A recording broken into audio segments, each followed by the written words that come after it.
Deployed too late to serve in World War II, but still perfectly in time to get obliterated in Cold War activities, the Soviet IS-3 heavy tank was developed in 1944 and 1945 as the successor of the OG Stalinum IS-2 heavy tank. The IS-3 has the same cannon as the IS-2, but it had completely revised armor protection as well as some other improvements.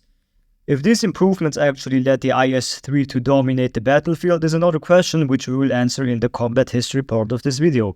But until then, let's dive into the development and deployment history of the IS-3 tank. Hello and welcome to the Bobi and Tanks YouTube channel and enjoy this video. History. As soon as the first IS-2 rolled off the factory line, decision number 5583 on April 8, 1944 called for a replacement designated the Joseph Stalin III. The design team in Chelyabinsk was initially responsible for creating the prototype, Object 703. Another vehicle also received the IS-3 designation, Object 244, which was a regular IS-2 fitted with an 85mm long barrel gun offering higher velocity than the 122mm gun. But this project was later cancelled. The new IS-3 kept the same gun as the IS-2 but had a completely revised armor protection. The design process became a competition between Plant Number 100 and the Chelyabinsk-Kirov Plant Design Bureau, resulting in two different designs.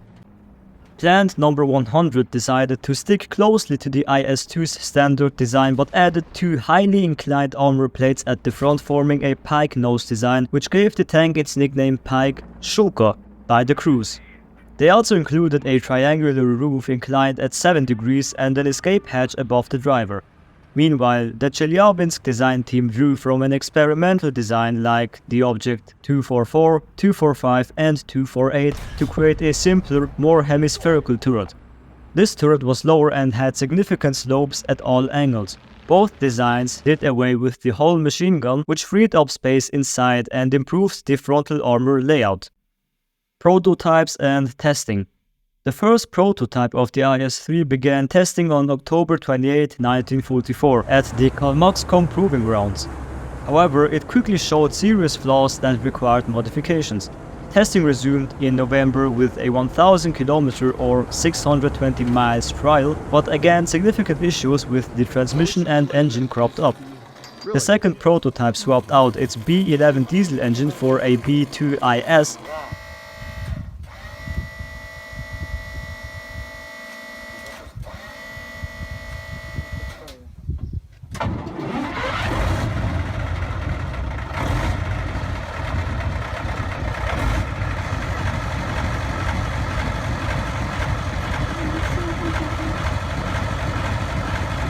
And although the chassis was slightly lengthened, most of it remained unchanged. From December 18 to 24, 1944, further tests revealed more problems that needed fixing. During this time, CRI 48 specialists reviewed both designs and recommended merging their best features: the pike nose from Plant Number 100 and the dome-shaped turret from the Chelyabinsk-Kirov plant. This combined design was called Kirovets 1. Chelyabinsk-Kirov plant director Salzman was determined to get this new model out before the final victory in the war. Order number 729, issued on December 16, 1944, mandated the production of 10 pre-series machines by January 25, 1945. This, by the way, is the first time I ever heard about two Soviet design teams working together and combining their ideas instead of fighting a brutal competition. Design. The tank's chassis largely remained unchanged, featuring welded two-port reinforcements for the 6 all-metal double rollers with individual torsion suspension. The idlers acted as front guides and the rear drive wheels had removable crowns with 14 teeth. They did spruce things up a bit though. They widened the gap between the bogies and added 3 double return rollers on each side for extra momentum. But the track stayed a solid 160mm wide. Key changes included a new front hull layout with a pike nose design that looked like it could poke holes in anything it wanted, using 2 steeply inclined plates and a backward sloping top. The well-sloped hull sides eliminated the need for external storage on the mudguards. The rear power transmission unit became more accessible and the driver was moved to the center with a top hatch featuring vision devices and an additional escape hatch in the floor. Now let's talk about the turret.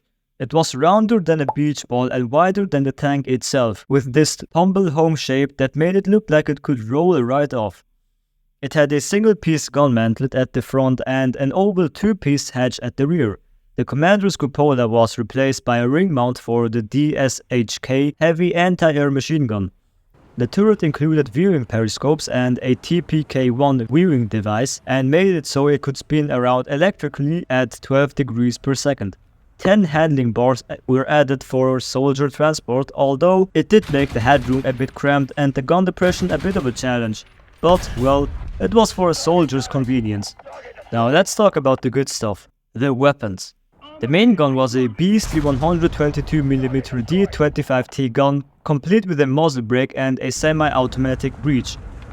It could spot targets from a whopping 5,000 meters away and fire off 2 to 3 shots per minute, with a stash of 28 rounds just waiting to be unleashed. And for backup, there was a trusty DT machine gun and a DSHK loaded up with 300 rounds. Under the hood, there was a 12-cylinder V-tape diesel V2 IS-3 engine producing 520 horsepower, fed by internal and external fuel tanks with a safety obturation system. The transmission had a dry multi-plate friction clutch and 8-speed gearbox and planetary rotation mechanisms. And last but not least, keeping everyone in touch was a TPU-4 BIS intercom and an F10 RC-26 radio, making sure the tank crew could chat with each other and maybe even tune into their favorite radio station while cruising through enemy territory.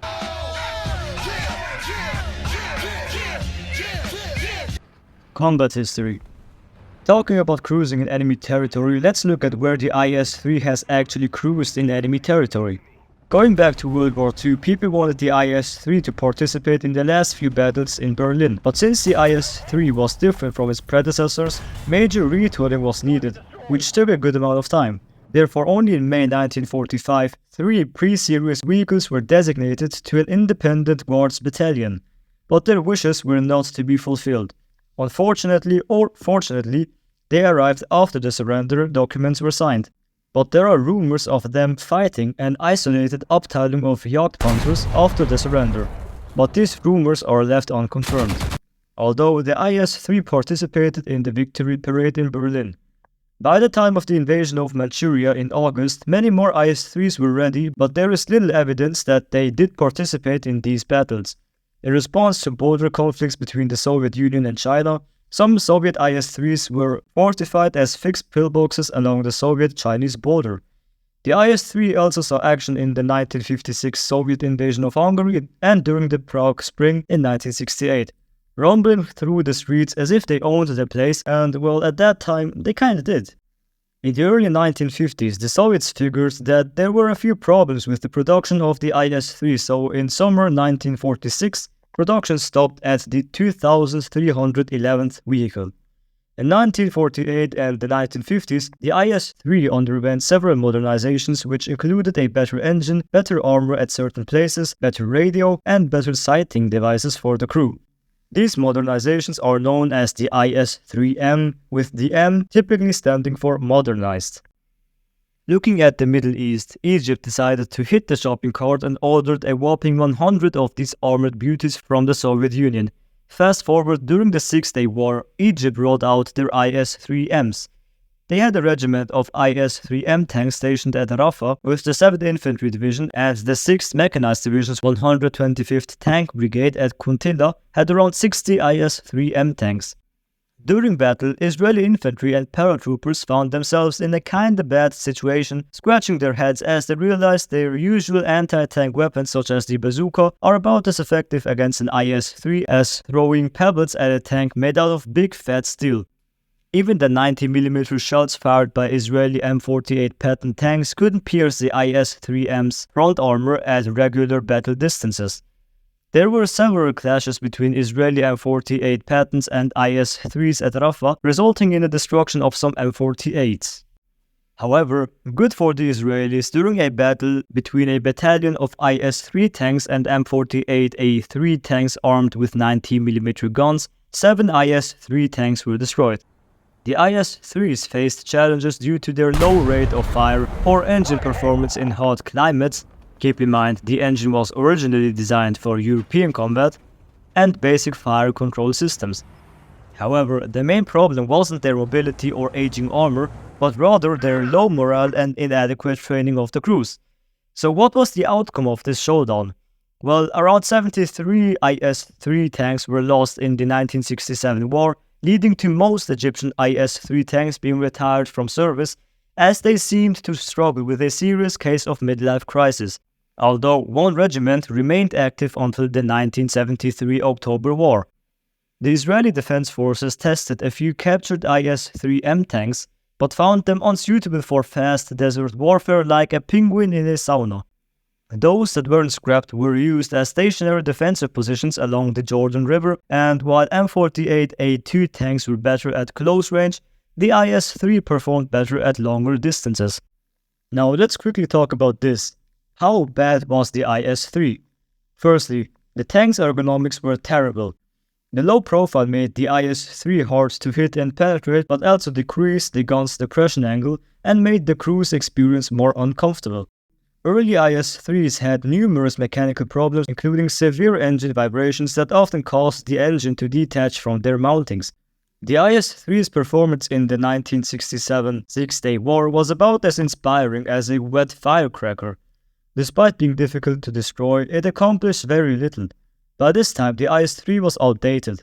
Although it was contemporary of the Centurion used in 1967 had been upgraded with more powerful guns and ammunition, whereas the IS-3 retained their original late 1940s armament. The IS-3M's performance in the Sinai during the Six-Day War is often deemed as very poor. However, this assessment should be tempered with the understanding that the overall performance of the Egyptian army in the 1967 war was weak, with poor morale and inadequate training likely affecting the IS-3's effectiveness. Had the IS-3 crews been better trained and more determined, they might have achieved better results. Anyways, that was all I had to say for today's video. I hope you enjoyed it. If you think I said anything that is not right, or you think I should have added any additional information to this video, please let me know in the comments and share your knowledge. Besides that, thanks for watching and I'll see you in the next video.